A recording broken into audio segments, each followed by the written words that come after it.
વિરમગામ શહેરમાં પ્રધાનમંત્રી વિશ્વકર્મા કૌશલ સન્માન યોજના અંતર્ગત એક કેમ્પનું આયોજન કરવામાં આવ્યું હતું।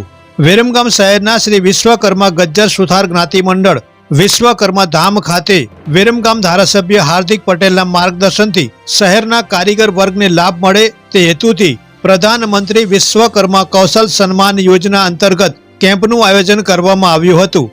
ધારાસભ્ય હાર્દિક પટેલે આ યોજનાની વિશેષ સમજૂતી આપતા જણાવ્યું હતું કે આ યોજનામાં કુલ 18 પારંપરિક વ્યવસાયો સામેલ કરવામાં આવેલ છે, જેવા કે વાણંદ, દરજી, ધોબી, સોની, કુભાર, કડિયા, લુહાર, સુથાર વગેરે કુલ 20 જેટલા સમાજને આ યોજનાનો લાભ મળી શકશે।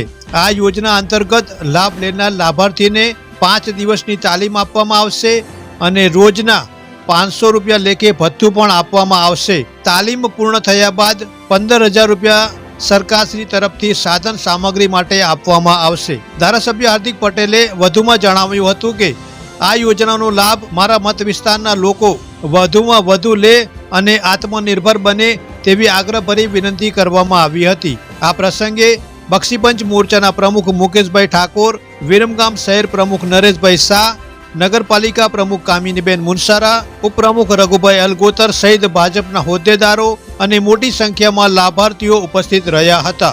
Munna Bohra, India crime coverage news, Viramgam.